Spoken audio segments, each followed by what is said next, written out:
क्या होता है जब एक जिज्ञासु शिष्य ज्ञान को पाने के लिए मर्यादा लांघ देता है? सत्यकेतु का वही अहंकार उसे अगले जन्म में संजय बना गया, एक ऐसा साक्षी जिसे दिव्य दृष्टि तो मिली, पर साथ ही मिला हर चीख और विनाश को सहने का श्राप।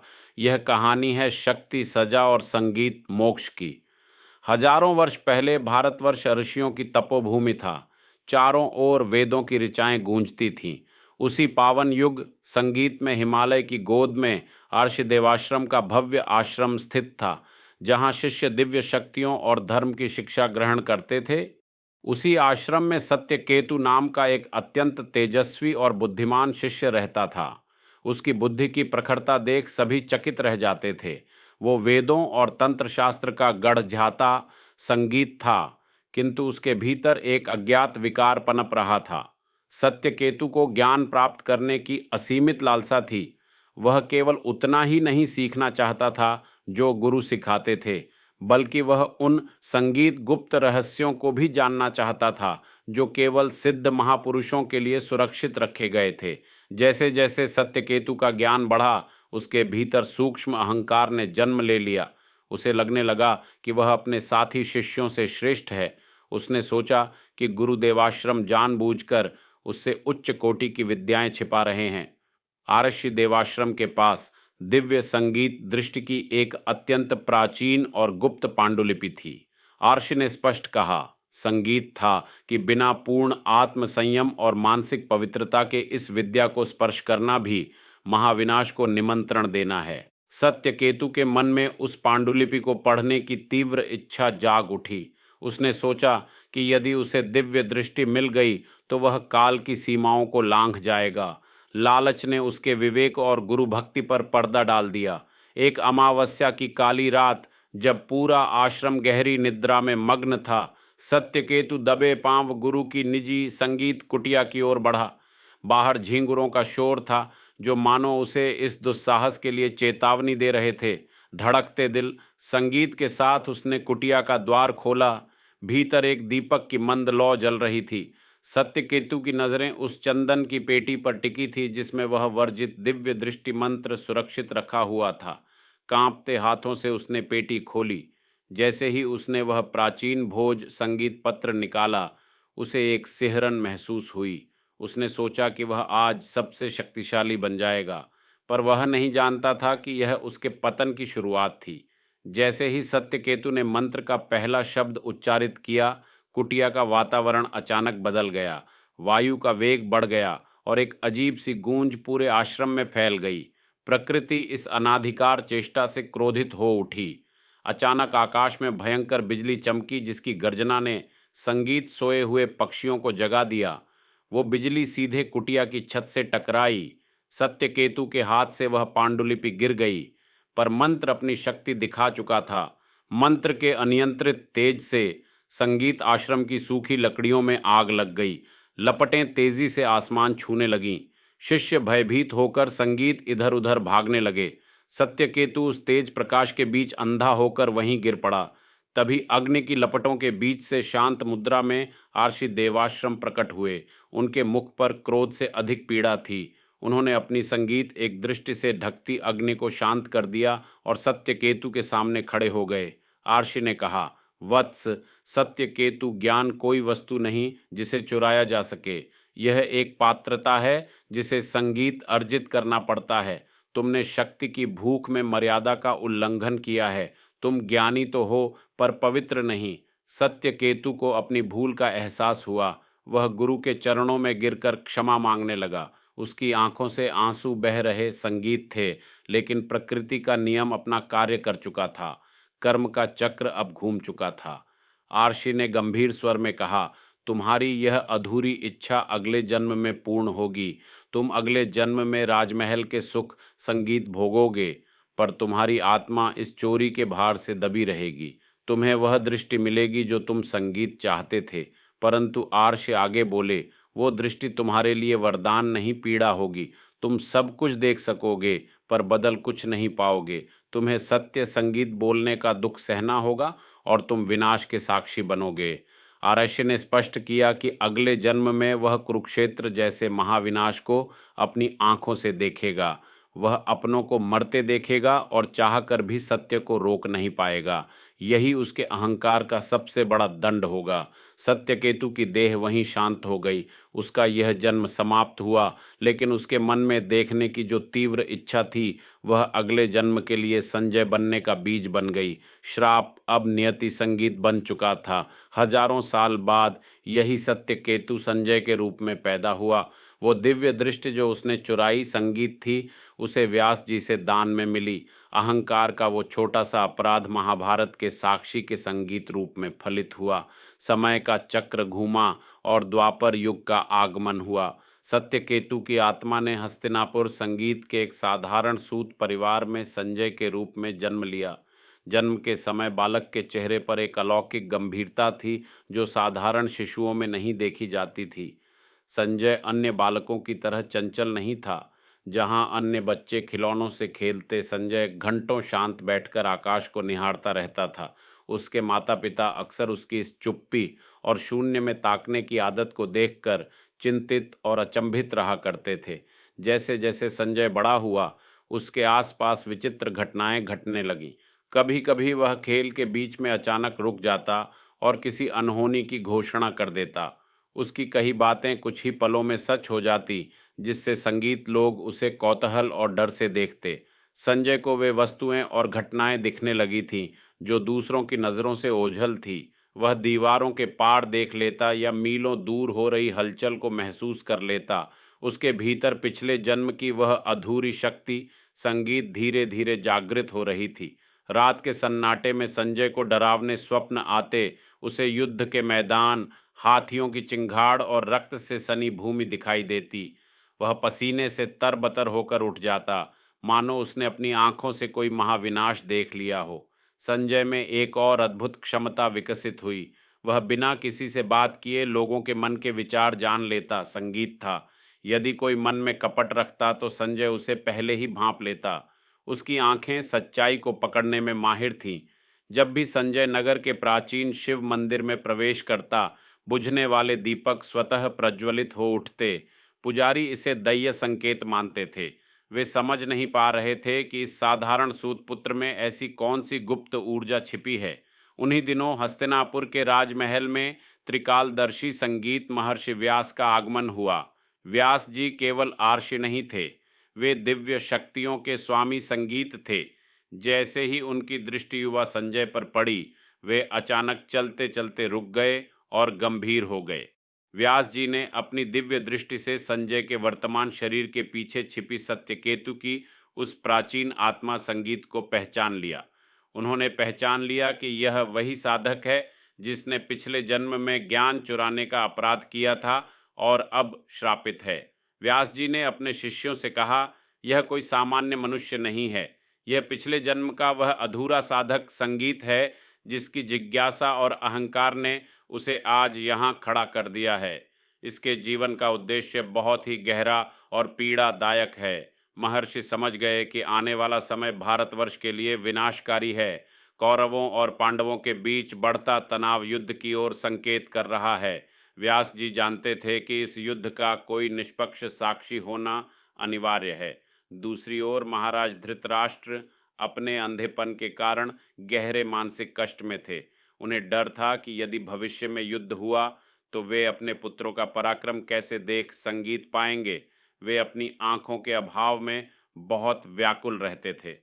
धृतराष्ट्र की व्याकुलता देखकर व्यास जी उनके पास गए।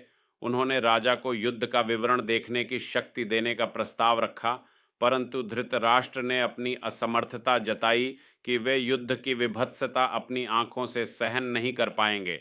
संगीत व्यास जी ने तब संजय का नाम प्रस्तावित किया। उन्होंने कहा कि संजय के भीतर वह क्षमता है जो इस भार को वहन कर सके। धृतराष्ट्र ने सहर्ष इसे स्वीकार कर लिया, क्योंकि संजय उनके अत्यंत विश्वसनीय और प्रिय सारथी थे। व्यास, संगीत जी का यह निर्णय केवल एक वरदान नहीं था, इसके पीछे सत्यकेतु के पिछले जन्म का अधूरा कर्म भी जुड़ा था। जिस दिव्य दृष्टि के लिए उसने चोरी की थी, अब वह उसे एक भारी जिम्मेदारी के रूप में मिलने वाली थी। संजय को राजमहल बुलाया गया। उसे झांत नहीं था कि उसके बचपन के वे डरावने दृश्य अब हकीकत संगीत बनने वाले हैं। वह अपनी नियति की ओर खींचा चला आ रहा था। गुरु के श्राप का पहला चरण अब पूर्ण हो रहा था। हस्तिनापुर के दरबार में संजय की नियुक्ति एक विशेष संदेश वाहक और राजा के सहायक के रूप में हुई। संगीत लोग उसे केवल एक सारथी समझते थे, लेकिन महर्षि व्यास के लिए वह ब्रह्मांडीय न्याय का एक पात्र मात्र था। जैसे जैसे संजय महल के गलियारों में घूमता, उसे अधर्म की गंध आने लगी। उसे दुर्योधन की ईर्ष्या और शकुनी के छल स्पष्ट दिखने लगे। उसे आभास हो गया कि शांति के दिन अब समाप्त होने वाले हैं। संजय के भीतर का सत्य केतु अब भी कहीं जीवित था। उसे ज्ञान प्राप्त करने की पुरानी ललक तो थी, लेकिन अब उसमें एक अज्ञात भय भी समा गया था। वह जान चुका था कि शक्ति हमेशा सुख नहीं देती। इधर युद्ध की तैयारियां शुरू हुईं और उधर संजय के जीवन का सबसे कठिन अध्याय आरंभ हुआ। व्यास जी ने उसे गंगा तट पर चलने का आदेश दिया, जहां उसे वह दिव्य दृष्टि औपचारिक रूप से प्रदान की जानी थी। युद्ध की घोषणा हो चुकी थी। महर्षि व्यास संजय को हस्तिनापुर के कोलाहल से दूर पवित्र गंगा के तट पर ले गए। रात्रि का सन्नाटा गहरा था और गंगा की लहरें मानो आने वाले महाविनाश की पदचाप सुनकर व्याकुल हो रही थीं। तट पर एक छोटी सी वेदी बनाई गई। व्यास जी ने विशेष मंत्रों का उच्चारण शुरू किया। उन्होंने संजय को अपने सम्मुख बिठाया। वातावरण में एक अलौकिक ऊर्जा व्याप्त हो गई, जिससे जल के कण भी स्वर्ण के समान चमकने लगे। व्यास जी ने गंभीर स्वर में कहा, संजय, पिछले जन्म में तुमने ज्ञान को चुराने का कुप्रयास किया था। प्रकृति का नियम है कि जो चीज़ समय से पहले ली जाए वह दंड बन जाती है। आज वह समय आ गया है जब तुम्हें वही ज्ञान प्राप्त होगा। व्यास जी आगे बोले, उस जन्म में तुम स्वार्थी थे, पर इस जन्म में तुम्हारी निष्ठा ने तुम्हें पात्र बनाया है। अब तुम्हें वह दिव्य दृष्टि अधिकार के लिए नहीं, बल्कि सेवा और सत्य के साक्षी बनने के लिए प्रदान की जा रही है। व्यास जी ने अभिमंत्रित जल संजय की आंखों पर छिड़का और उसके मस्तक को स्पर्श किया। अचानक संजय को लगा जैसे उसके मस्तिष्क में कोई तीव्र विस्फोट हुआ हो। उसके भीतर छिपे पुराने जन्म के संस्कार एक पल में जागृत हो गए। जैसे ही संजय ने आंखें खोलीं, उसे संसार बदला हुआ दिखा। उसकी दृष्टि अब दीवारों, पहाड़ों और दूरी की मोहताज नहीं थी। वो मीलों दूर कुरुक्षेत्र के मैदान में गड़ी एक एक कील और फहराते ध्वजों को स्पष्ट देख सकता था। उसे केवल वर्तमान ही नहीं, बल्कि घटनाओं के पीछे छिपे कारण भी दिखने लगे। वह देख सकता था कि किस योद्धा के मन में भय है और किसके हृदय में धर्म के प्रति अडिग विश्वास। उसकी दृष्टि अब आत्माओं के पार झांक रही थी। व्यास जी ने उसे वरदान दिया कि वह किसी भी योद्धा के गुप्त विचारों को पढ़ सकेगा। चाहे कोई कितना ही बड़ा छल क्यों न रचे, संजय से कुछ भी छिपा नहीं रहेगा। वो एक जीवित दर्पण बन गया था। अचानक संजय को एहसास हुआ कि यह शक्ति सुखद नहीं थी। उसे दूर के मैदान में सैनिकों की तलवारों की धार और उनके शरीरों की थरथराहट महसूस होने लगी। वह सब कुछ देख तो सकता था, पर उसका मन विचलित होने लगा। आर्षदेव आश्रम का वह प्राचीन श्राप अब फलित हो रहा था। संजय को कुरुक्षेत्र के भविष्य के वे दृश्य दिखने लगे जहां लाशों के ढेर लगे थे। उसे समझ आया कि सब कुछ देख पाना एक अत्यंत कष्टकारी अनुभव है। दिव्य दृष्टि लेकर संजय राजमहल लौटा। धृतराष्ट्र व्याकुलता से उसका इंतजार कर रहे थे। राजा ने पूछा, संजय, क्या तुम देख पा रहे हो? संजय ने भारी मन से उत्तर दिया, हाँ महाराज, मैं वो सब देख रहा हूँ जिसे देख पाना हृदय विदारक है। संजय ने महल की अटारी से युद्ध का आंखों देखा हाल सुनाना शुरू किया। वो हस्तिनापुर में बैठा था, पर उसका मन और दृष्टि कुरुक्षेत्र की धूल में रमी थी। वो राजा की आंखें बन गया था, पर सत्य बहुत कड़वा था। जब कुरुक्षेत्र में अर्जुन मोहग्रस्त हुए, तब श्री कृष्ण ने उन्हें गीता का उपदेश दिया। संजय उस अद्भुत संवाद का एकमात्र बाहरी गवाह था। उसने भगवान के उस विराट स्वरूप को देखा जिसे देखकर देवता भी कांप जाते थे। संजय ने देखा कि कैसे संपूर्ण सृष्टि श्री कृष्ण के मुख में समा रही है। उसने काल को प्रत्यक्ष रूप से सबको निगलते देखा। उस दृश्य ने संजय के भीतर के बचे कुचे सत्य केतु को पूरी तरह भस्म कर दिया। अब संजय को स्पष्ट दिखने लगा था कि अधर्म की पराजय निश्चित है। वह जान चुका था कि दुर्योधन के 100 भाई काल के गाल में समाने वाले हैं। यह जानते हुए भी उसे धृतराष्ट्र को धीरज बंधाना पड़ता था। दिव्य दृष्टि के कारण उसे हर प्रहार का दर्द महसूस होता था। जब भी कोई योद्धा गिरता, संजय की आत्मा कराह उठती। उसे हर मृत्यु, हर चीख और हर विश्वासघात अपनी रगों में दौड़ता हुआ प्रतीत होता था। वह देख रहा था कि कैसे धर्म के नाम पर भी लोग विचलित हो रहे थे। उसे भीष्म पितामह की विवशता और द्रोणाचार्य का मोह स्पष्ट दिख रहा था। उसकी दृष्टि अब न्याय और अन्याय का तराजू बन गई थी। पूरी दुनिया युद्ध में व्यस्त थी, पर संजय अकेला था जो दोनों पक्षों के सच और झूठ को एक साथ देख रहा था। उसे एहसास हुआ कि अत्यधिक ज्ञान मनुष्य को संसार से काट देता है और उसे एकाकी बना देता है। धीरे धीरे संजय के मन में यह भाव दृढ़ हुआ कि दिव्य ज्ञान शक्ति नहीं बल्कि जिम्मेदारी है। वह अब अपनी शक्ति का प्रदर्शन नहीं करना चाहता था, बल्कि केवल धर्म की रक्षा के लिए सत्य बोलना चाहता था। संजय को समझ आ गया कि आर्षि का श्राप वास्तव में उसकी शुद्धि का मार्ग था। वह अपनी दिव्य दृष्टि के माध्यम से अपने पिछले जन्म के पापों का प्रायश्चित कर रहा था। उसकी आंखें अब केवल साक्षी भाव में डूबी थीं। 18 दिनों का महायुद्ध समाप्त हो गया। कुरुक्षेत्र की भूमि योद्धाओं के रक्त से लाल थी। पांडवों की विजय हुई, लेकिन हस्तिनापुर के महलों में केवल शोक और सन्नाटा व्याप्त था। संजय की दिव्य दृष्टि ने उस विनाश का एक एक क्षण अपनी आंखों से साक्षात जिया था। संजय मानसिक रूप से टूट चुका था। उसने अपनी आंखों से भाइयों को भाइयों का वध करते देखा था। दिव्य दृष्टि के कारण उसने न केवल दृश्य देखे थे, बल्कि मरने वालों की अंतिम पीड़ा को भी अपने भीतर गहराई से महसूस किया था। महल में गांधारी का विलाप और धृतराष्ट्र का पश्चाताप गूंज रहा था। संजय का कार्य युद्ध का वर्णन करना था, जो अब समाप्त हो चुका था, लेकिन वे डरावनी स्मृतियां उसकी आंखों के सामने से हट नहीं रही थीं। वह अशांत रहने लगा। युद्ध के बाद संजय कई वर्षों तक पांडवों के राज्य में धृतराष्ट्र और गांधारी के साथ रहा। उसने अपना सर्वस्व उनकी सेवा में लगा दिया। वह एक निष्काम कर्म योगी की तरह अपने कर्तव्यों का पालन कर रहा था, पर मन में वैराग्य जाग चुका था।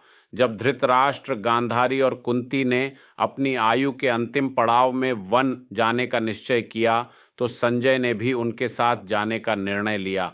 उसने राजसी सुखों का त्याग कर तपोमय जीवन को अपनाना उचित समझा। वन प्रस्थान के समय संजय ने हस्तिनापुर की मिट्टी को प्रणाम किया।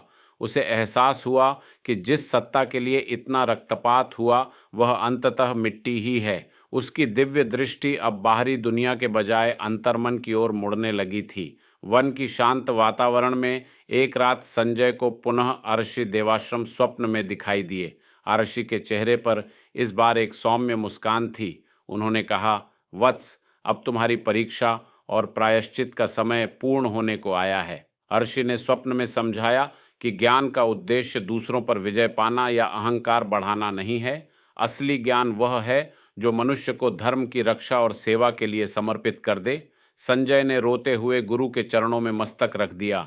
संजय को समझ आया कि पिछले जन्म में सत्य केतु के रूप में उसने जो गलती की थी, वह इस जन्म में धुल चुकी है। उसने दिव्य शक्ति का उपयोग स्वार्थ के लिए नहीं, बल्कि सत्य के साक्षी के रूप में किया था।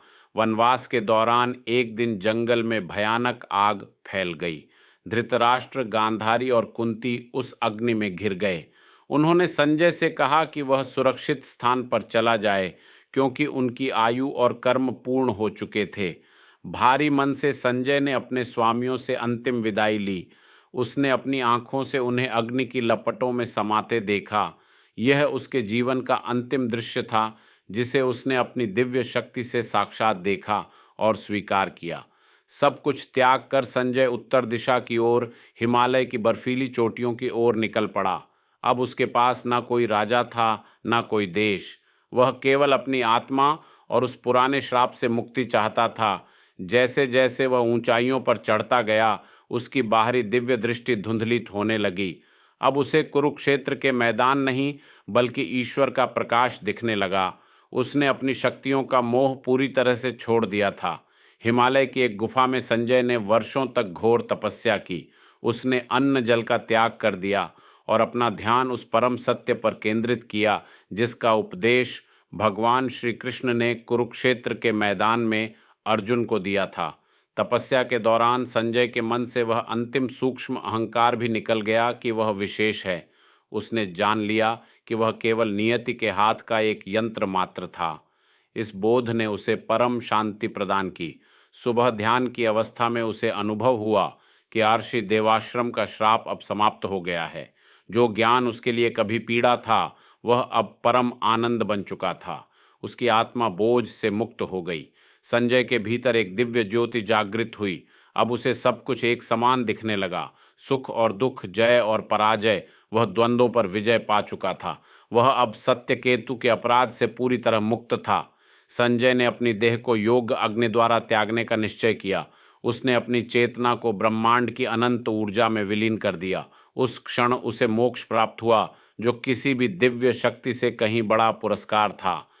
यह कहानी हमें सिखाती है कि शक्ति और ज्ञान जिम्मेदारी के साथ आते हैं।